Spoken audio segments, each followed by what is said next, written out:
บ่ายวันใหม่ที่นาระนะคะวันนี้เราจะมาเช่าชุดกิโมโนไปเดินเล่นกันตอนนี้ก็อยู่ที่ร้านละกิโมโนที่นี่สภาพดีนะคนที่ร้านก็บริการน่ารักมากๆร้านอยู่ไม่ไกลจากนาระพาร์คด้วยใครมาย่านนี้สนใจก็ลองไปส่องแพ็กเกจต่างๆที่เว็บไซต์เขาได้นะเดี๋ยวเราแปะลิงก์ไว้ให้มาเริ่มค่ะสำหรับสาวๆเนี่ยก็จะใช้เวลาใส่ชุดประมาณ 15-20 นาทีนะแค่ใส่ชุดเฉยๆนะคะเนี่ยคือตอนเนี้ยไม่รวมตอนเลือกหรือว่าตอนทำผมนะถ้าใครอยากซื้อแพ็กเกจทำผมเพิ่มก็บวกเวลาไปอีกนิดหน่อย大丈夫ですか？はいはい YouTube 今撮ってはります。ไม่ได้เลยจะไปดู はいどうぞ。 Where are you from? Thailand Wow, you are so pretty. Thank you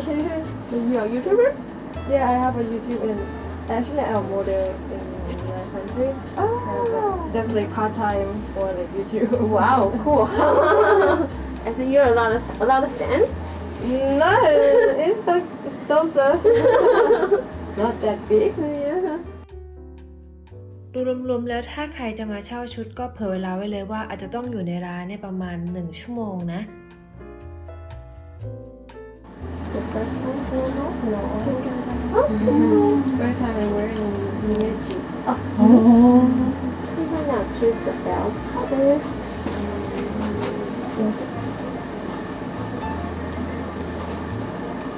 Really? It's cute. Yeah. It's cute. Yeah. Okay. Okay. Yeah.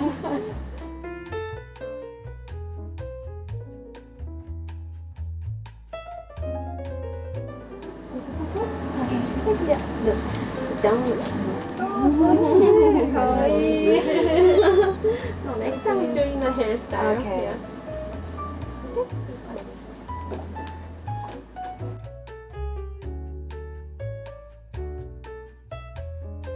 Okay. ヘアをアクセサリーセレクトっていう。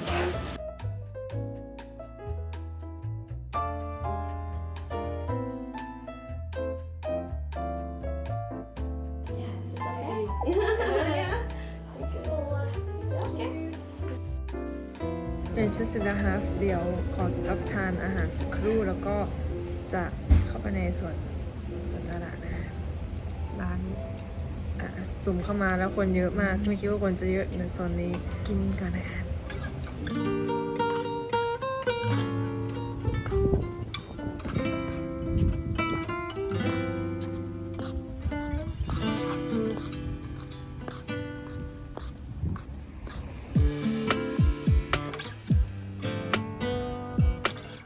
สวัสดีครับตอนนี้อยู่หน้าวัดโทไรจิแล้วแต่ว่าทัวร์ลงแบบสุดๆเต็มพิกัดกล้องเราไปโดนหล่นอะไรมาเนี่ยเราก็อาจจะเข้าหรือไม่เข้าเดี๋ยวดูก่อนนะทุกคนแต่ว่าเดี๋ยวจะเดินดูรอบๆแล้วก็อาจจะถ่ายรูปเล่นสักพักหนึ่งเพราะว่าตอนนี้ก็4 โมงแล้วหรือเปล่าใช่ 4 โมงแล้วเดี๋ยวถ่ายรูปเล่นแป๊บนึงก็เดี๋ยวก็ออกแล้วล่ะเพราะว่าต้องใช้เวลาเดินไปนิดนึงในการไปถึงร้านชาฮูโอเค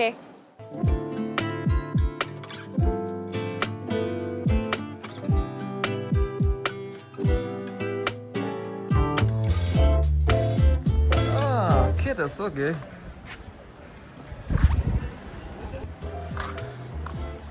Nó chị bạn. เฮ้ยดำกับแดงไอ้ดำกับไอ้แดงพอมาตรงนี้หน้ามืดนิดนึงแต่ว่าได้อยู่ไอ้น้องไอ้เย้โอเคเฮ้ยตรงนี้ถอยหน่อยเราชอบแสงตรงนี้ มันเป็นสะท้อนเข้ามา เฮ้ยสวยเธอ เดี๋ยวบังไปแล้ว เราขอถ่ายรูปให้เธอได้ปะนั่นแหละ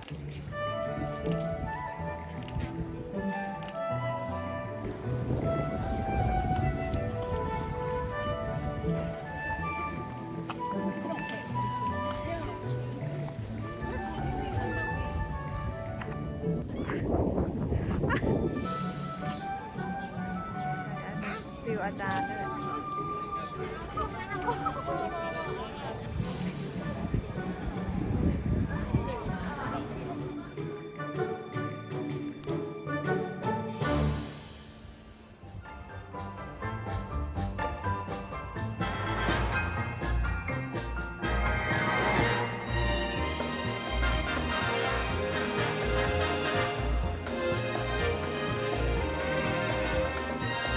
A few moments later. หัวเยิงเลยฮัลโหลอันนี้อยู่ในเวอร์ซัลค่ะทุกคนเมื่อกี้ไปเล่นฮอลลีวูดไดรฟ์มาคือดีมาก แต่คนข้างๆบอกว่า พอแล้ว ตอนแรกผมจะเล่น20 รอบแล้วตอนนี้บอกว่า พอแล้วโดนดูดวิญญาณไปแล้ว เรา ตายไปละ ยังไม่ตาย ตายไปแล้วเนี่ยมันสลับวิญญาณเราออกไปเลย อะไรวิญญาณรอบนี้เราซื้อฟาสต์พาสมาปกติเราเล่นสวนสนุกเราไม่เคยซื้อฟาสต์พาสถ้าไม่ซื้อใช้ก็คือรอประมาณ90 นาทีอ่ะแต่ตอนนี้เราก็คือได้เล่นแล้ว แล้วก็กำลังจะไป ยังไม่กลับเดี๋ยวไปไป อันนั้นคืออะไรอ่ะ ไปดูโชว์ไหมอันนี้คือเราเล่นเมื่อกี้อันนั้นนะไฟไงเราซ้อมแต่ว่ามันปิดหาที่ก่อนว่าจะไปไหนต่อ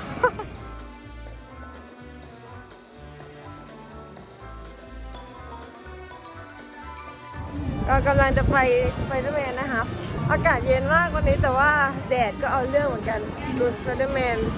มีฟาสต์พาสเหมือนกันคิวเมื่อกี้เช็คในแอปก็20 นาทีไม่รู้ประเทศอื่นมีหรือเปล่าแต่ของที่ญี่ปุ่นจะมีแอป USJ ไปโหลดมาแล้วก็มันจะมีแมปมีบอกหมดเลยว่ามีตารางเวลาอะไรยังไงเท่าไหร่รอคิวเท่าไหร่อะไรเงี้ยจะได้ตัดสินใจถูกว่าจะไปเล่นอะไรตรงนี้ไม่มีคนเลยเพราะว่าเป็นโซนที่คนไม่ค่อยมาเขาไปอยู่มาริโออะไรอย่างงี้กันหมดแล้วเราไม่ไปเจอกันในนู้นไม่ในนู้นสิถ่ายไม่ได้เจอกันข้างนอกตอนออกมาแล้วกันนะ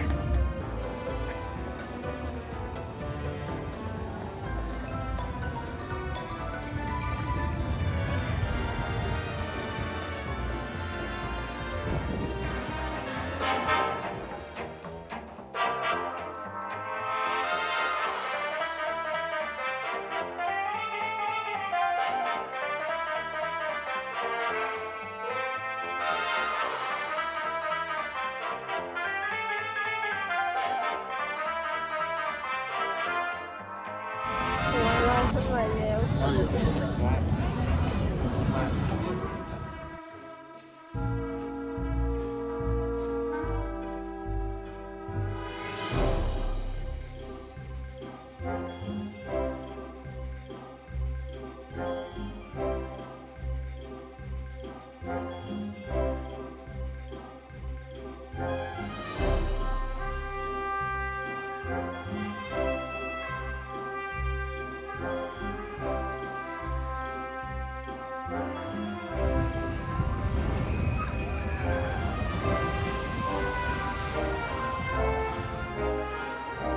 その子たちを科学者があらゆる側面から管理しているん เปียกหมด です เลย ほら蚊がいる หัว の見え หัว る หัวก็เปียก もっともうカートが入ってきましたね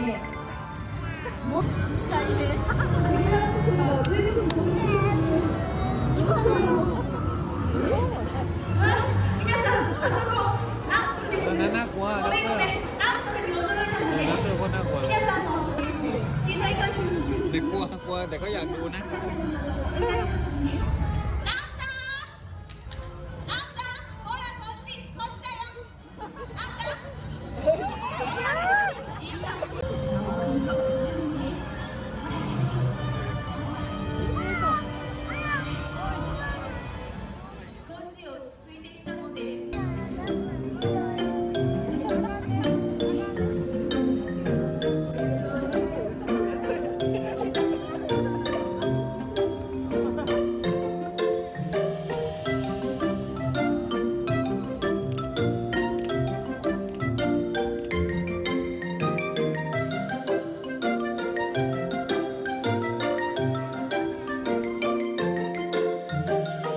เย้สวัสดีค่ะ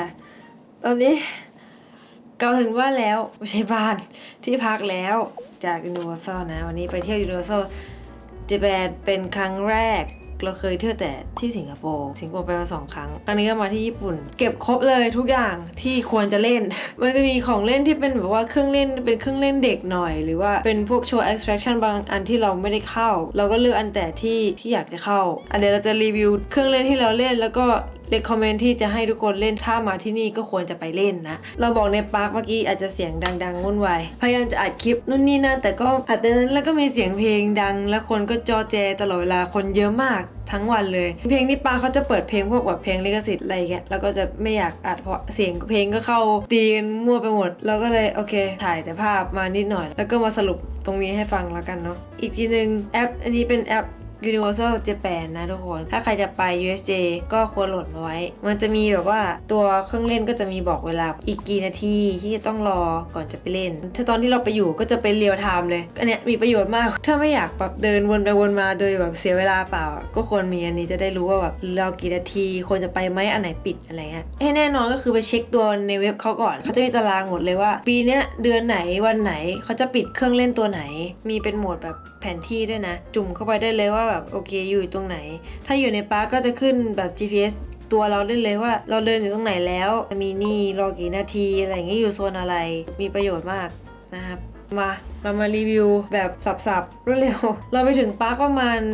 9 โมงถ้าจะไม่ผิดคนก็เยอะละเราไม่ได้ไปโซนมาริโอนะเราไม่ได้อินหรืออะไรแต่ก็อยากไปดูจริงๆแล้วแต่ก็แบบคนมันเยอะก็ลองมาดูรีวิวของคนอื่นๆได้นะวิธีเข้าโซนมาริโอ Nintendo อ่ะเราก็จะรีวิวอย่างอื่นที่เราไปมาวันนี้แล้วกันเราซื้อ Fast Pass ซื้อเป็นตัว Express มาเป็น Express 4 คือจะเข้าได้4 เครื่องบัตรด่วน VIP ก็จะมีเครื่องแรกอยู่โซนฮอลลีวูดเครื่อง The Ride เป็นรถไฟเหาะมันจะมีรถไฟเหาะเป็นรางเดียวกันแต่ว่าจะมีเดินหน้ากับถอยหลังอันเนี้ยคือแล้วแต่ดวงว่าจะสุ่มไปได้เป็นเดินหน้าหรือถอยหลังนะแต่เราได้เป็นอันตัวเดินหน้าปกติ The Ride เนี่ยคือเป็นตัวที่ใครมาต้องเล่นถ้าซื้อ Fast Pass ได้ก็ดีเพราะว่าคนแบบรอแบบ90 นาที100 นาทีตลอดเลยเครื่องเนี้ยเรียกว่าเป็นรถไฟเหาะที่รุนแรงที่สุดแล้วในปาร์ค อันอื่นแบบเบบีเราไปก็ใช้ Fast Pass แล้วก็แบบขึ้นไม่ได้เลยรอแบบ15 นาทีเองมั้งแล้วก็ได้เล่นแล้วก็คือดีอันเนี้ยดีต้องมา จริงๆอยากไปซ้ำอีกรอบนึงแต่ก็แบบขาเราออกมาก็แวะดูแหละแต่ก็มา100 นาทีก็ไม่เอาละไปดีกว่า Fast Pass ตัวแรกของเราคือ The Ride ใช่ไหมตัวที่2คือ Spider-Man เราก็เลยไม่รู้จะไปไหนดีเพราะว่า Fast Pass ที่2ตัวเราคือ Harry Fast Pass ที่จำกัดเวลาเหมือนก็ขึ้นเวลาว่าต้องไปได้บ่าย 2แล้วก็เลยต้องหาอะไรทำก่อนเพราะว่าเหลือเวลาเยอะมากไปเข้า Spider-Man เลยก็ได้เพราะว่ามี Fast Pass อยู่คน 4D รถไฟแบบฟิลทรานส์ฟอร์เมอร์ที่สิงคโปร์ก็คือนั่งอยู่ในรถแล้วรถมันก็จะแบบแค่อยู่อย่างเงี้ยอาจจะเหวี่ยงไปเหวี่ยงมาแล้วก็ข้างหน้าก็เป็นจอใส่แว่นแล้วก็แบบว่าเป็นเหตุการณ์บูธต่างๆที่เกิดขึ้นในนั้นในเมืองความวุ่นวายเราก็อยู่ในเหตุการณ์นั้นอะไรแบบนี้อันนี้ดีเครื่องที่ควรมาเล่นใครมาต้องมาเล่นอันนี้รู้สึกจะเด็กเล่นได้เพราะว่าไม่ได้แบบผัดผลอะไรมากแล้วก็ไปดูโชว์ที่ Water World ตอน 11 โมงได้ดูแล้วหลังจากถ้าใครดูวอล์กสิงคโปร์เราคือเราไม่ได้ดูเพราะว่าฝนตกแบบสภาพอากาศไม่ดีเขาก็เลยต้องแคนเซิลโชว์จริงๆเราเคยดูแล้วที่สิงคโปร์นั่นแหละโชว์เนี้ยแต่ก็ไม่ได้ดูนานแล้วแต่ชอบความเป็นญี่ปุ่นการเอนเตอร์เทนผู้คนมันจะมีความญี่ปุ่นอยู่ซึ่งมันสนุกมากแล้วแบบมันน่ารัก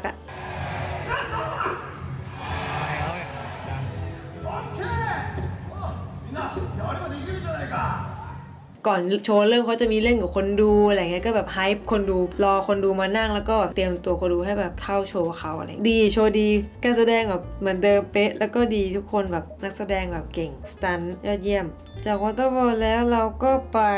ไม่รู้จะไปไหนก็เลยไปดูจูจูสึไคเซนตรงนี้จะเป็นโรงสำหรับ 4D ก็จะเป็นโรงหนังใหญ่ๆเลยแล้วก็เป็นเก้าอี้ที่แบบว่าโยกไปโยกมามีละอองน้ำฉีดมามีลมเป่าอะไรเงี้ยมันเป็นซีนเหมือนซีนต่อสู้กันของแก๊งพระเอกเขาไม่ได้ให้ถ่ายอะไรข้างในคือโรงเนี้ยน่าจะเปลี่ยนเวียนไปเรื่อยๆเป็นเรื่องอื่นๆอะไรเงี้ยต่อไปแต่ตอนนี้เป็นยูทูบอยู่ถ้าใครเป็นแฟนก็มาดูกันได้มาชมกันได้มีคนแบบแต่งคอสเพลย์มานั่งดูแบบดูจังโกโจอะไรเงี้ยรีวิวจอซะกันก็คือเอานี้ได้หมดเด็กผู้ใหญ่เพราะว่าแค่นั่งเรือแล้วก็ล่องไปตามน้ำแล้วก็เกิดเหตุการณ์อะไรต่างๆฉลามบุก จะมีพนักงานประจำเรือจะเป็นไกด์เขาก็จะมาพาก acting แบบว่าอยู่บนเรือแบบเหตุการณ์ นู่นนั่นนี่น่ารักต่อไปก็บ่ายโมงกว่าๆนี่แหละยังไม่บ่าย2ดีแล้วก็เลยไปโซนแฮร์รี่ไปเดินเล่นๆนั่งพักนิดนึงที่โซนแฮร์รี่แล้วก็รอเวลาให้มันบ่าย2ก็ไปเล่นแฮร์รี่คือมีแค่2เครื่องก็คือจะเป็นตัว Harry Potter Forbidden Journey ไม่รู้มันเรียกว่าเครื่องอะไรคือเป็นนั่งแล้วก็มันเหวี่ยงไปเหวี่ยงมาแล้วก็มีฉากมีเขาเรียกว่าเครื่องอะไรอะไม่รู้เหมือนกันอันนี้สนุกมากคือแบบดีฟิลแบบถ้าใครเคยเล่นTransformer บวกมัมมี่ที่สิงคโปร์แล้วก็บวก Spider-Man เนี่ยคือแบบรวมๆกันได้ประมาณนี้แต่เครื่องอันนี้มันสนุกมากเลยอะแบบอยากเล่นอีกหลายๆรอบออกมาแล้วก็ไปเล่นรถไฟเหาะเด็กน้อย Flight of the Hippogriff เป็นรถไฟเหาะขนาดย่อมแต่เร็วอยู่นะตอนแรกนึกว่าแบบมันจะแบบไม่มีอะไรหรอกแต่ความเร็วคือแบบแรงอยู่เหมือนกันแต่ว่าไม่ได้แบบโฉบเฉี่ยวเหมือน The Ride อันที่ฮอลลีวูดอันนั้นคือแบบเด็กเล่นไม่ได้อะอันนี้คือเด็กเล่นได้วิ่งระยะแบบสั้นมากประมาณแบบ15 วิละกี่วิไม่รู้ใครเคยจับเวลาบ้างบอกทีนะคะแบบจบเร็วมากแต่ลิมิตฟาสต์พาสก็เลย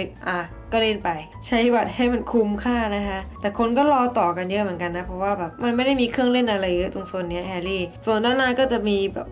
เล่นไม้กระไดสิทธิ์แบบที่ซื้อมันจะมี2แบบปกติธรรมดาไม่ได้ใช้เล่นกิจกรรมกับอีกอันนึงมัน activate กับสิ่งต่างๆในปาร์กคือเอามาแบบมาเสกนู่นนั่นนี่ในโซนได้แต่เราก็ไม่ได้เล่นอะไรก็คนเยอะมากก็เลยออกไปจบจากแฮร์รี่แล้วเราก็ไปโซน Jurassic Park นะคะ Jurassic Park มี2เครื่องคือตัว The Ride เป็นล่องแก่งแล้วก็อีกอันนึงเป็นรถไฟเหาะซึ่งรถไฟเหาะปิด Flying Dinosaur มันจะเป็นรถไฟเหาะแบบห้อยลงมาเหมือนเราโดน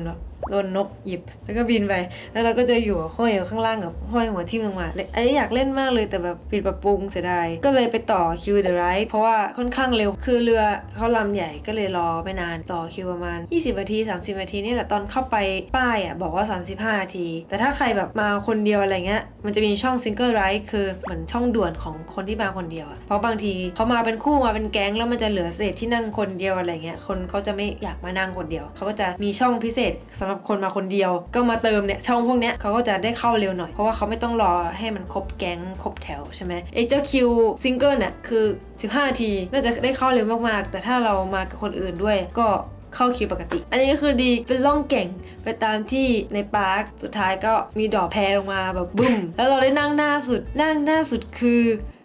มหันตภัยคิดว่านั่งหน้าสุดกับหลังสุดคือแย่คือ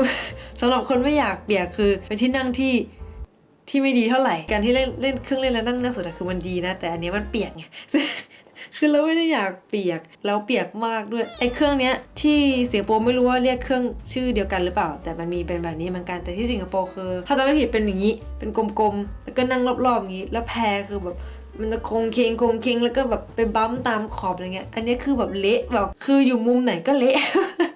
แต่อันเนี้ยระหว่างทางไม่เปียกนะเพราะมันเป็นแบบเป็นแพที่นั่งแบบอย่างเงี้ยตอนเหมือนรถไฟเหาะที่ข้างหน้าเปียกที่สุดคือเวลาดรอปสุดท้ายมันจะมีซิ่งลงมาอันสุดท้ายจังหวะแรกที่ลงปะทะน้ำปุ๊บน้ำมันบึ้มออกใช่ไหมความที่เรือมันกระแทกลงน้ำมันเหมือนจุ่มลงไปและจังหวะเรือที่เงยขึ้นมาเนี้ยน้ำมันย้อนกลับเข้ามาหน้าเรือสึนามิ เทเข้ามาแล้วแบบลงขาแล้วแบบกระเป๋าแบบไปหมดเลยจ้าแล้วหัวก็แบบเรียบร้อยเครื่องเล่นสุดท้ายของวันคืออันนี้แล้วก็คือ เปียกไปเลยแล้ววันนี้ก็คืออากาศเย็นนะแต่แบบแดดแรงมากแล้วก็เลยแบบโอเคเปียกแล้วก็ไปยืนตากแดดแป๊บนึงมันก็แห้งแล้วไงถ้าใครไม่อยากเปียกคือควรพกเสื้อกันฝนหรือว่าไปซื้อที่ตัวข้างหน้ามีขายอยู่เราทำใจไว้แล้วว่าเปียกก็เปียกไปเถอะเพราะว่าไม่ได้ทำอะไรแล้วอะไรเงี้ยก็เลยแบบเล่นไปแต่ก็ไม่เป็นไรค่ะสนุกดีนั่นแหละค่ะก็จบไปแล้วกับรีวิวแบบสั้นๆหมดแล้วคือมันมีโซนอื่นๆอย่างเงี้ยอย่างแบบมีโซนมินเนี่ยนมีโซนอะไรที่มันเป็นเด็กน้อยเป็นเอลโม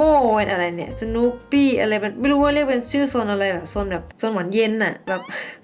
แล้วก็โซนมาริโอที่เราไม่ได้ไปนอกนั้นก็เก็บมาครบหมดแล้วเครื่องหลักๆที่ควรจะเล่นก็จะมีแบบพวกโชว์บางอย่างที่เขาอาจจะเปลี่ยนแปลงไปตามเทศกาลหรือซีซั่นเขาก็จะแจ้งขึ้นในเว็บไซต์ของเขาก็เช็คดูกันได้ถ้าใครจะมานะ so เครื่องที่ต้องเล่นที่มาคืออย่างแรกคือโซนฮอลลีวูดคือ The Ride โซนนิวยอร์ก Spider-Man โซนแฮร์รี่คือต้อง2เครื่องเลยก็ได้หรือถ้าไม่มีเวลาจริงๆควรเล่น Forbidden Journey ควรมาเสียเวลาต่อแถวแค่นี้มากกว่าโซนมาริโอไม่รู้เพราะว่าไม่ได้ไปโซน Jurassic Park ควรไปเล่นทั้ง2เครื่อง ถ้าไม่เน้นแบบหวาดเสียวอะไรมากไปเล่น The Ride ที่เป็นล่องแก่งแต่ถ้าไม่อยากเปียกก็ไปเล่นอันที่เป็น Flying Dinosaur แต่ว่าน่าจะหวาดเสียวคิดว่านะแต่วันนี้ไม่ได้เล่นจริงมีเท่านี้แหละสำหรับเรานะนอกนั้นก็เพลินๆ เสียตังค่าตั๋วมาแล้วก็ต้องทำอะไรให้มันคุ้มค่าต่อการเสียเงินไปนะคะรู้สึกคิดถูกที่ซื้อ Fast Pass Express เพราะว่าเก็บครบหมดตั้งแต่ประมาณไม่เกิน4 โมงเย็นก็ครบหมดแล้วจริงๆอาจจะเก็บได้เร็วกว่านี้ด้วยซ้ำถ้าตัวแฮร์รี่ไม่ได้จำกัดเวลาช่วงเวลาเราก็น่าจะเสร็จภายในเที่ยงด้วยซ้ำ ซื้อ Fast Pass เราซื้อแค่4นะลองเลือกแพ็กเกจอะไรอย่างงี้กันดูตามแอปมีขายแอปกรุ๊ปก็มีขายไม่ได้สปอนเซอร์นะอันนี้คือซื้อเองตัดสินใจกันดูตามความเหมาะสมของแต่ละท่านความต้องการของแต่ละท่านนะคะข้อแนะนำสำหรับเรานะการมาเที่ยว USJ คือควรโหลดแอปอันนี้ไว้ USJ แอปเนี่ยอีกอันนึงก็คือควรพกขวดน้ำเพราะเอาขวดน้ำเข้าไปได้ของกินอะไรเงี้ยเขาจะตรวจกระเป๋าก่อนเข้าอาจจะเข้าไม่ได้หรือขนมก็ลูกอมอะไรเงี้ยเอาเข้าได้เพราะเขาก็ไม่ได้ซีเรียสขนาดนั้นแต่ถ้าเป็นอาหารอะไรเงี้ยไม่ได้ขวดน้ำควรมีในปาร์คตามจุดจะมีตู้กดน้ำอยู่สามารถเอาขวดไปกรอกได้เพราะว่าในปาร์คขายขวดน้ำในตู้กดนะราคา250 เยนน้ำเปล่านะก็คือดับเบิลจากราคาปกติเท่านึงถ้ามาในช่วงร้อนก็พกร่มอะไรอย่างงี้ก็ได้แว่นตาอะไรเงี้ยเพราะว่ามันเดินกลางแจ้งค่อนข้างเยอะของข้างในค่อนข้างแพงราคารุนแรงตามสไตล์สนุกนะคะก็ขอจบเท่านี้แล้วกันนะคะไว้เจอกันวันนี้ขอลาไปก่อนบ๊ายบาย